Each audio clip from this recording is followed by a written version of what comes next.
Bayangkan setiap tanggal 1 kamu punya gaji 20 juta rupiah, tapi di tanggal 5-nya uang itu seakan habis terbang di bawah angin. Ini adalah kisah nyata dari seorang bapak yang bernama Pak Komarudin yang berasal dari Tulungagung, Jawa Timur yang terjerat hutang riba sebesar 1 miliar rupiah, teman-teman. Hutangnya di bank bertumpuk-tumpuk, rumahnya disita, kendaraannya ditarik, dan rumah tangganya hampir hancur.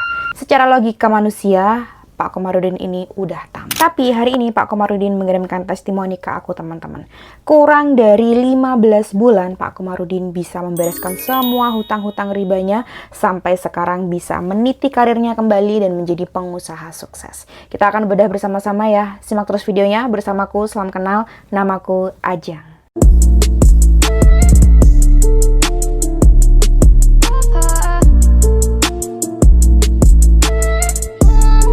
Kita langsung baca bersama-sama. Bismillahirrahmanirrahim. Assalamualaikum warahmatullahi wabarakatuh. Waalaikumsalam warahmatullahi wabarakatuh. Teman-teman sekalian dan Mbak Ajeng pemilik channel Senafas Senadi. Nama saya Komarudin, umur saya 48 tahun. Mbak, kalau diingat-ingat 2 tahun yang lalu hidup saya begitu miris dan mengenaskan. Saya ini mantan kepala cabang di salah satu lembaga leasing terbesar. Oh, ini teman-teman, kita udah langsung sadar ya, ngerti gitu rules-nya, nih cerita bakalan kayak gimana. Dulu saya juga punya bisnis sampingan kafe yang cabangnya ada 3. Uangnya nggak ada sama sekali.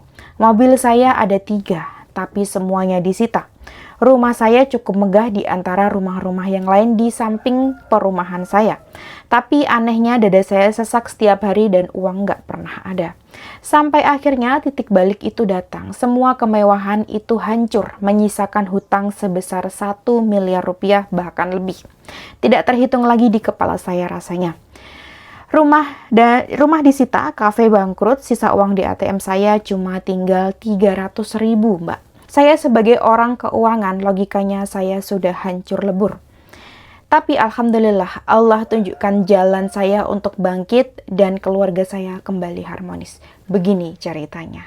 Dulu, waktu saya masih menjabat jadi kepala cabang leasing, hobi saya itu tanda tangan pencairan dana ribawi. Saya pikir saya ini sukses, ditambah lagi modal dari leasing itu saya pakai buat bangun usaha kafe. Wah, makin sombong saya karena setiap hari banyak mahasiswa nongkrong di kafe saya. Tapi disitulah pelan-pelan Allah cabut keberkahannya. Uang masuk miliaran, tapi keluarnya kayak air mengalir, cepet juga. Sama sekali tidak berwujud, Mbak Ajeng. Istri di rumah sering uring-uringan tanpa sebab. Anak-anak susah dibilangin. Puncaknya pas tahun di 2023 kemarin, kafe saya sepi. Sama sekali tidak ada pengunjung. Adapun hanya 1 orang, 2 orang saja selama berbulan-bulan. Hutang vendor kafe, bunga berbunga, totalnya 1 miliar rupiah. Baru jam 8 pagi, Mbak Ajeng, bayangkan HP saya sudah berbunyi nggak berhenti, berisik banget rasanya, ditambah kegaduhan rumah tangga saya. Isinya orang nagih hutang dan nagih hutang. Umur saya saat itu, Mbak Ajeng, sempat terpikir untuk mengakhiri hidup. Rasanya benar-benar depresi setiap hari. Mau lari kemana? Teman-teman kantor dulu yang hobi ngopi bareng langsung hilang kontak semua ketika tahu saya banyak hutang.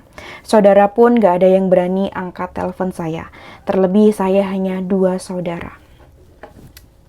Ada satu malam yang gak pernah saya lupakan. Malam itu anak bungsu saya minta dibelikan susu karena yang di rumah sudah habis. Saya buka dompet, demi Allah cuma ada 1 lembar uang 50.000 rupiah. Dan itu satu-satunya. Uang 50.000 itu lecek. Di situ saya runtuh harga diri saya sebagai seorang ayah, sebagai seorang suami. Saya masuk ke kamar mandi, saya ambil wudhu pelan-pelan. Saya gelar sajadah di sujud kamar yang sempit. Saya sujud. Saat itu saya benar-benar tidak tahu saya ini sedang menghubungi siapa. Tapi dalam hati kecil saya harus sholat. Jadi perasaan itu muncul. Aku harus sholat gitu.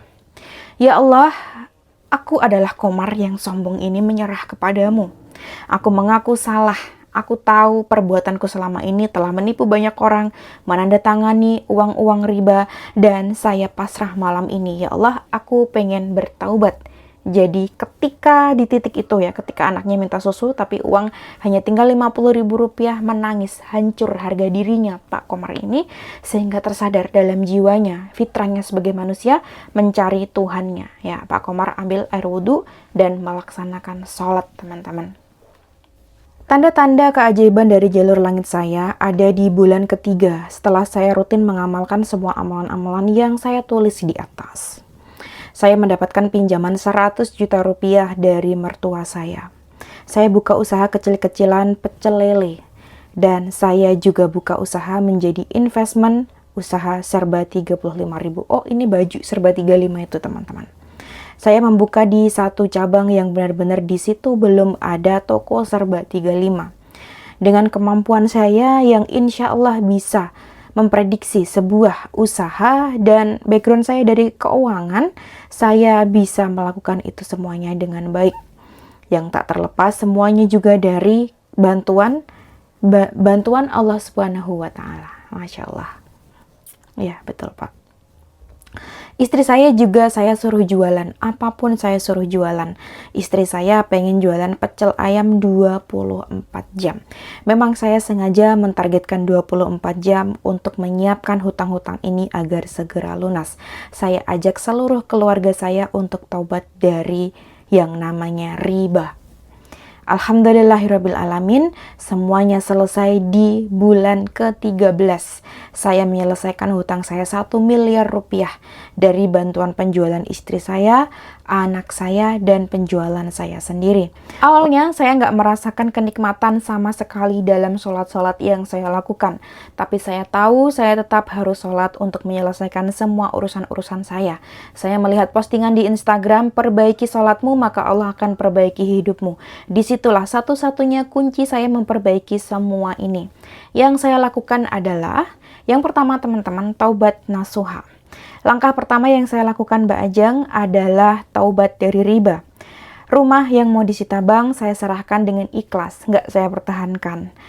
Saya bikin surat perjanjian taubat atas diri saya sendiri. Saya berjanji tidak akan menyentuh sepeser pun uang riba lagi. Saat itu juga saya juga sudah resign keadaannya. Kemudian yang kedua adalah sholat tahajud. Jam 3 pagi selalu saya bangun. Saya bangun bukan buat mikirin cicilan, tapi buat berdua-duaan sama Allah. Saya mengadu tentang hutang-hutang saya yang begitu banyak kepada Allah. Terlebih, saya juga membaca surat Al-Waqiah setelah sholat tahajud itu. Saya minta dicukupkan hati saya, bukan cuma dicukupkan dompet saya. Lalu kemudian yang ketiga, saya mengamalkan istighfar 1000 kali sehari Kak Ajeng. Setiap hari bibir saya nggak berhenti baca astagfirullahaladzim. Naik motor, lagi jalan, lagi nunggu apapun, lisan saya basah oleh istighfar. Ternyata benar, istighfar itu bensinnya rezeki. Begitu dosa riba dikikis, jalan kemudahan itu kebuka lebar. Yang keempatnya, sedekah ugal-ugalan. Uang 70.000, uang 50.000, selalu saya sisakan 30%-nya untuk bersedekah, sisanya untuk kami makan. Di situ Mbak Ajeng, keterpurukan saya begitu saya alami dan saya rasakan begitu mendalam. Hasilnya bagaimana? Qadarullah, pertolongan Allah itu datangkan tidak disangka-sangka. Untuk sekarang saya punya toko yang alhamdulillah bisa dibilang toko besar, yaitu toko serba 35.000, ada 3 toko teman-teman. Alhamdulillah penjualan ini begitu menguntungkan untuk saya dan istri saya juga menjadi pengusaha sukses di pecel ayamnya. Alhamdulillah kami juga akan membuka coffee shop kembali untuk memperluas usaha kami. Terima kasih Mbak Ajeng, maaf ngetiknya acak-acakan. Dulu gaji saya 20 juta rupiah per bulan, tapi semuanya hanyut ketika tanggal-tanggal itu datang. Saya tahu semua karena hutang-hutang riba saya. Saya berpesan untuk teman-teman yang lain yang punya gaji besar sebaiknya hindari riba dan jangan pernah bekerja di lembaga leasing. Ini pesan dari bapaknya teman-teman ya, mantan kepala cabang lembaga leasing besar katanya. Kita nggak usah sebutkan di sini, insya Allah semua teman-teman paham. Dan apa yang bisa kita petik dari sini teman-teman adalah pertaubatan teman-teman. Yang utama itu adalah pertaubatan. Tobat kepada Allah Subhanahu wa Ta'ala. Tahu nih semuanya karena Allah, kejadian yang begitu menyeramkan, begitu mengenaskan, begitu menyakitkan, semua harta kita diambil teman-teman. Dan kita seakan-akan mau hidup dari mana? Semuanya sudah diambil, di stop teman-teman. Ya, pekerjaannya dulu adalah suka nanda tanganin orang-orang yang pengen berbuat riba teman-teman. Ini luar biasa efeknya teman-teman ya. Apa yang dirasakan Bapak Komar ini teman-teman, sebagian besar, sebagian kecil pasti pernah kita alami, yaitu ketakutan, trauma, efek dari riba semuanya. Apalagi yang riba banyak orang ditandatanganin semuanya, maka wajar jika hartanya semuanya habis, teman-teman. Tapi ketika ada di titik baliknya, waktu itu ketika anaknya minta susu, teman-teman, tapi nggak ada susu, ya uangnya hanya tinggal 50.000 rupiah aja di dompet. Nah, di situ benar-benar merasa terpuruk sekali hidupku, ya Allah, tertekan sekali hidupku, ya Allah, benar-benar sudah jadi orang miskin aku sekarang, ya Allah. Akhirnya Pak Komar ini mau untuk melakukan sholat, teman-teman. Sholat sambil menangis, dan waktu itu memang belum merasakan sekali ya, di hari ke-1, 2, 3, seminggu 2 minggu belum merasakan yang namanya kenikmatan sholat itu, belum merasakan yang namanya dekat dengan Allah itu, betapa Allah akan menolong kita tuh, pokoknya nggak ada gitu, nggak kegambar sama sekali, nggak kerasa nikmat sholatnya gitu. Sampai akhirnya di bulan ketiga, teman-teman, rutin banget pokoknya tahajud, mau tahajud, ampuni aku ya Allah, tolong aku ya Allah.